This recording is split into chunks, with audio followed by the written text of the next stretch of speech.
अस्सलाम वालेकुम व रहमतुल्लाहि व बरकातहू। ईमान की राह के तमाम नाज़रीन का एक बार फिर से इस रूहानी महफ़िल में खैर मक़दम है। आज हम हज़रत इब्राहीम अलैहिस्सलाम और हज़रत इस्माईल अलैहिस्सलाम की उस अज़ीम क़ुरबानी के वाक़ये के दूसरे और सबसे अहम हिस्से की तरफ बरक रहे हैं। अगर आपने अभी तक इस वाक़ये का पहला भाग, पार्ट 1 नहीं देखा है, तो मैंने उसका लिंक नीचे डिस्क्रिप्शन बॉक्स में दे दिया है। उसे ज़रूर देख लें, ताकि आज की ये दास्तान आपको पूरी तरह समझ आ सके। और आगे बढ़ने से पहले हमारे चैनल ईमान की राह को अपना प्यार दें, इसे सब्सक्राइब करें और बेल आइकन दबाना न भूलें, ताकि ईमान को ताज़ा करने वाले ये वाक़ये आप तक पहुँचते रहें। जब हज़रत इब्राहीम अलैहिस्सलाम और उनके फरमाबरदार बेटे हज़रत इस्माईल अलैहिस्सलाम मिना के मैदान की तरफ बढ़ रहे थे, तो हर कदम पर शैतान ने अपनी पूरी ताकत लगा दी कि किसी तरह इस कुर्बानी को रोक दे। उसने हज़रत इब्राहीम के दिल में ममता का वास्ता दिया, उन्हें याद दिलाया कि ये बच्चा बड़ी दुआओं और बुढ़ापे की मिन्नत के बाद मिला है। लेकिन नबी का दिल अल्लाह के नूर से रोशन था। उन्होंने हर बार शैतान को कंकड़ियां मारकर पीछे धकेल दिया। उधर हज़रत इस्माईल अलैहिस्सलाम का जज्बा भी कुछ कम न था। एक कम उम्र का बच्चा जिसके सामने मौत खड़ी थी, लेकिन चेहरे पर जरा भी खौफ नहीं था।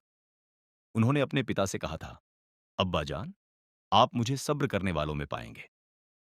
मिना की उस तन्हाई में, जहां सिर्फ बाप, बेटा और उनके खुदा का हुक्म था, हजरत इब्राहिम अलैहिस्सलाम ने अपने बेटे को लिटाया। उन्होंने एक साफ कपड़ा लिया और अपने बेटे के हाथ और पांव बांध दिए। यह इसलिए नहीं था कि बेटा भाग जाएगा, बल्कि इसलिए कि कहीं तड़पते हुए बेटे का कोई हिस्सा पिता के कपड़ों पर न लग जाए या पिता का दिल बेटे की तड़प देखकर डगमगा न जाए।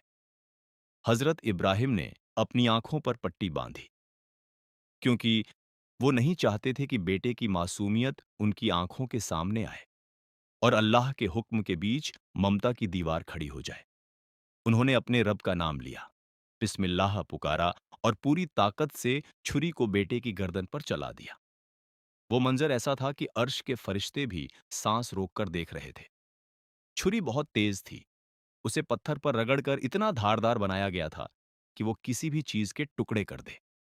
लेकिन यहां कुदरत का कानून बदल चुका था। जिस खुदा ने आग को इब्राहिम के लिए गुलजार बना दिया था, उसी खुदा ने छुरी को हुक्म दिया कि ए छुरी, खबरदार, जो तूने मेरे पैगंबर के बेटे की खाल पर एक खरोंच भी आने दी। छुरी ने इस्माइल की गर्दन को छुआ तक नहीं। हजरत इब्राहिम हैरान थे। उन्हें महसूस हुआ कि काम मुकम्मल नहीं हुआ।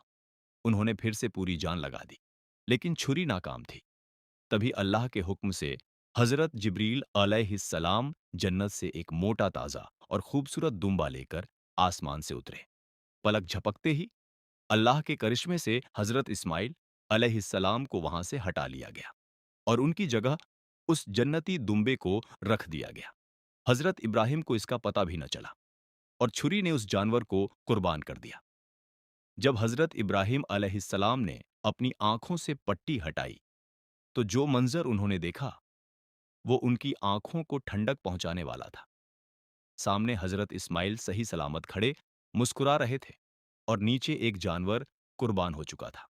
गैब से सदा आई, ए इब्राहिम, तूने अपना ख्वाब सच कर दिखाया। हमने तेरा नजराना कबूल कर लिया है। ये जीत सिर्फ हजरत इब्राहिम की नहीं थी, बल्कि ये जीत थी हक की, वफादारी की और मुकम्मल इस्लाम की।